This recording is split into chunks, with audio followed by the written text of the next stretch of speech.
Pakistani army के लिए कब्रिस्तान बना बलूचिस्तान। बड़े हमलों से दहला पार, मुनीर परेशान।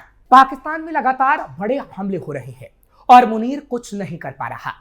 बलूचिस्तान कब्रिस्तान बनता जा रहा है, लेकिन शहबाज कुछ नहीं कर पा रहे हैं।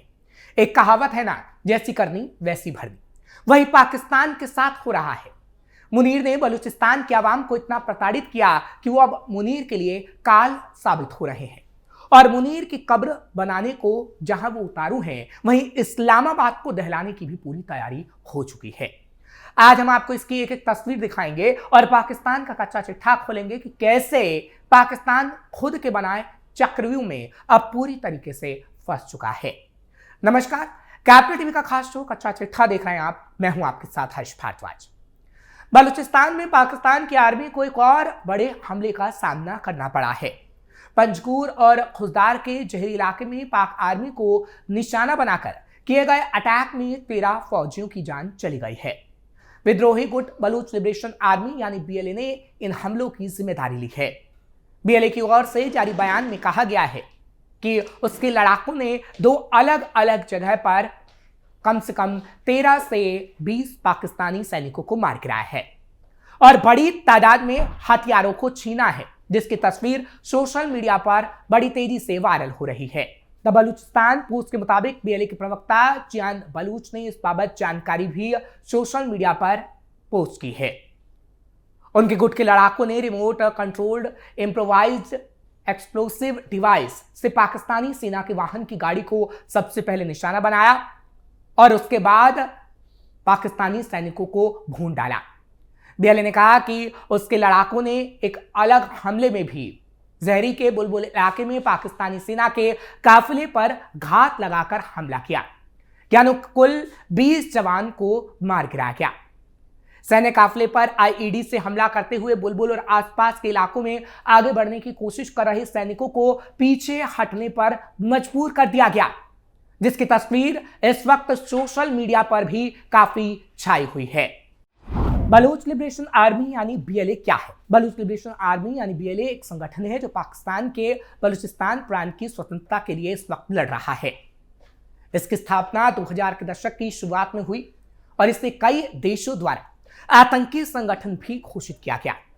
बीएलए का दावा है कि बलूचिस्तान के प्राकृतिक संसाधनों का शोषण हो रहा है और बलूच लोगों के अधिकार पाकिस्तान छीन रहा है। यह संगठन पाकिस्तानी सेना, सरकार और चीनी प्रोजेक्ट जैसे सीपैक को निशाना बनाते रहे हैं।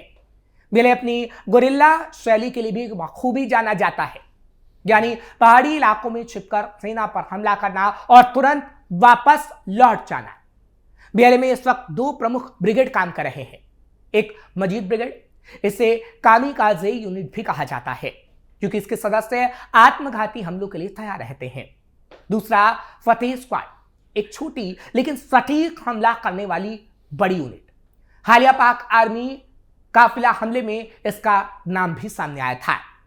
क्या बीएलए से भारत का कोई कनेक्शन है? आजादी के बाद से भारत बलूचिस्तान के मुद्दे पर बोलने से बचता था। वो किसी देश के आंतरिक टकराव में दखल नहीं देना चाहता था। 2016 में प्रधानमंत्री नरेंद्र मोदी ने 15 अगस्त पर अपने भाषण में बलूचिस्तान में चल रहे संघर्ष का जिक्र किया था। बलूचिस्तान में चल रहे संघर्ष को पाकिस्तानी सरकार अक्सर भारत प्रायोजित बताती रही है। उसका कहना है कि बलूचिस्तान से गिरफ्तार कुलभूषण जाधव भारत का भेजा जासूस था। हालांकि इसके सबूत आज तक सामने नहीं आ पाए हैं और भारत ने इन आरोपों को निराधार बताया और बताया कि पाकिस्तान के अंदर जो इस वक्त हड़कंप मचा हुआ है और बलूचिस्तान आज़ादी की मांग कर रहा है, वो पाकिस्तान के षड्यंत्र का नतीजा है, जो पाकिस्तान ने चक्रव्यूह बनाया और बलूचिस्तान के लोगों का, बलूचिस्तान के संसाधनों का दोहन किया। आज उसी का परिणाम पाकिस्तान भुगत रहा है। पाकिस्तान से अलग हो जाएगा बलूचिस्तान। पाक सेना प्रमुख जनरल आसिम मुनीर ने हाल ही में एक बयान में कहा था कि बलूचिस्तान में महज 1500 लोगों की वजह से अशांति फैली है और वो पाकिस्तान की लाखों की प्रोफेशनल फौज का कुछ नहीं बिगाड़ सकते। British human right activist Peter Tatchell का मानना है कि पाकिस्तान बलूचिस्तान की स्वतंत्रता में देरी कर सकता है, लेकिन इसे हमेशा के लिए रोका नहीं जा सकता। उन्होंने बलूच संघर्ष की तुलना वियतनाम के आंदोलन से की थी। बलूच लेखक मीर यार का कहना है कि बलूचिस्तान अब आजादी से सिर्फ 2 कदम ही दूर है। उन्होंने इसकी 1971 के बांग्लादेश की स्थिति से तुलना करते हुए कहा कि पाकिस्तान की सेना और खुफिया एजेंसियां इस वास्तविकता को स्वीकार नहीं कर रही हैं।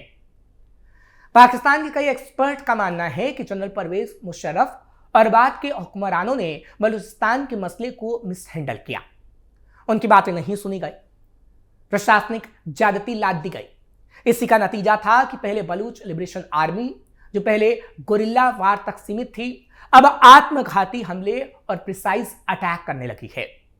पहले जिस बीएलए का दायरा बलूचिस्तान के कुछ इलाकों तक ही सीमित था, अब वो पूरे पाकिस्तान में फैल गया है। ये पाकिस्तान के लिए चिंता का सबब है, क्योंकि कुछ इसी तर्ज पर 1971 में बांग्लादेश बना था। भारत पाकिस्तान के बीच 1971 का युद्ध बांग्लादेश लिबरेशन वॉर के रूप में शुरू हुआ था। बंटवारे के बाद पाकिस्तान पूर्वी और पश्चिमी हिस्सों में बढ़ गया था। पूर्वी हिस्से यानी आज का बांग्लादेश को पश्चिम में बैठी केंद्र सरकार अपने तरीके से चला रही थी। उन पर भाषाई और सांस्कृतिक पाबंदियां थोप दी गई थी। इस कारण पूर्वी पाकिस्तान में विरोध प्रदर्शन होने लगे थे। इस पर रोक लगाने के लिए सरकार ने फौज को इनका दमन करने के आदेश दिए। इस दौरान पूर्वी पाकिस्तानी आवामी लीग के बड़े नेता जैसे शेख मुजीबुर रहमान को गिरफ्तार कर लिया गया। जानकारी के मुताबिक पाकिस्तानी सेना द्वारा लगभग 2 लाख महिलाओं के साथ दुष्कर्म किया गया। करीब 20 से 30 लाख लोग मारे गए। करीब 80 से 1 करोड़ लोगों ने भागकर भारत में शरण ली थी। 13 दिनों तक चले युद्ध के बाद पाकिस्तानी सेना ने 16 दिसंबर को हथियार डाल दिए और बलूचिस्तान में जो हो रहा है वो भी इसी को दर्शा रहा है कि एक बार फिर पाकिस्तान टूट सकता है। आखिर पाकिस्तान से आजाद क्यों होना चाहते हैं बलूच? कहानी की शुरुआत होती है 1946 से, जब तय हो गया कि अंग्रेज भारत छोड़ रहे हैं। तब बलूचिस्तान पर कलात रियासत का शासन था।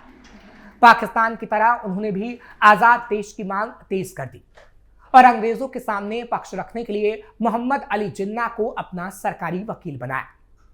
बलूचिस्तान नाम से एक नया देश बनाने के लिए 4 अगस्त 1947 को दिल्ली में एक बैठक बुलाई गई।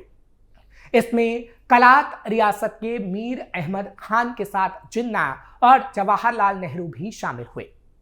बैठक में जिन्ना ने कलात की आजादी की वकालत की और सुझाव दिया कि 4 जिलों कलात, खरान, लास बेला और मकरान को मिलाकर एक आजाद बलूचिस्तान बना दिया जाए। 12 अगस्त 1947 को बलूचिस्तान एक अलग देश बन गया। हालांकि इसमें एक पेच ये था कि बलूचिस्तान की सुरक्षा पाकिस्तान के हवाले कर दी गई। आजादी घोषित करने के ठीक 1 महीने बाद 12 सितंबर को ब्रिटेन ने प्रस्ताव पारित कर कहा कि बलूचिस्तान एक अलग देश बनने की हालात में नहीं है और यह सब जिन्ना का किया धरा था। यह कहा गया कि बलूचिस्तान अंतर्राष्ट्रीय जिम्मेदारियां नहीं उठा सकता। कलात के खान ने अक्टूबर 1947 में पाकिस्तान का दौरा किया। उन्हें उम्मीद थी कि जिन्ना उनकी मदद करेंगे, लेकिन जिन्ना ने बलूचिस्तान का पाकिस्तान में विलय करने की बात कही। कलात खान ने इससे इनकार कर दिया। जिन्ना ने कई बलूच सरदारों को अपनी तरफ मिला लिया। 26 मार्च 1948 को पाकिस्तानी सेना बलूचिस्तान में जा घुसी। अब खान के पास जिन्ना की शर्तें मानने के अलावा कोई और विकल्प था ही नहीं।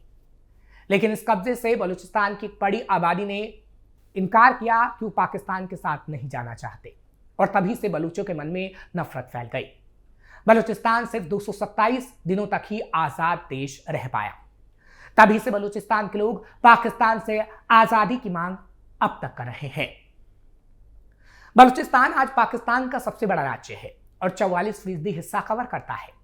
इसके बावजूद यहां पूरे पाकिस्तान की महज 6% आबादी रहती है। बलूचिस्तान तेल, सोना, तांबा और अन्य खादानों से संपन्न है। इन संसाधनों का इस्तेमाल कर पाकिस्तान अपनी जरूरतें पूरी करता है। इसके बाद भी इलाका सबसे पिछड़ा है। यहां पाकिस्तानी सेना खूब अत्याचार करती है और यही वजह है कि बलूचिस्तान में पाकिस्तान के खिलाफ नफरत और बढ़ती जा रही है। मीडिया रिपोर्ट्स के मुताबिक पिछले 15 साल में पाकिस्तानी सेना के 5000 से ज्यादा सैनिक मारे गए हैं, क्योंकि पाकिस्तानी सेना ने 5000 से ज्यादा बलूचों को गायब कर दिया। इसके बाद बलूचों का गुस्सा देखने को मिला। फिलहाल बलूचिस्तान का गुस्सा जायज है, क्योंकि जो जिन्ना ने किया उसका परिणाम आज तक बलूचिस्तान भुगत रहा है और अब वही वाला हाल मुनीर बलूचिस्तान में कर रहा है। लेकिन अब बलूच लोग ऐसा नहीं होने देंगे और अपनी आजादी के लिए आखिरी दम तक लड़ेंगे। ये बलूच विद्रोही कहते हैं, ये बलूचिस्तान के लोग कहते हैं। फिलहाल पाकिस्तान में अभी और ऐसी ही तस्वीर सामने आएगी जब एक एक करके पाकिस्तानी सैनिकों की कब्र खोदी जाएगी और बलूचिस्तान एक दिन आजाद देश होगा। आपको ये खबर कैसी लगी कमेंट सेक्शन में जरूर बताएं। खबर को लाइक शेयर करें, कैपिटल टीवी को सब्सक्राइब करना मत भूलिएगा।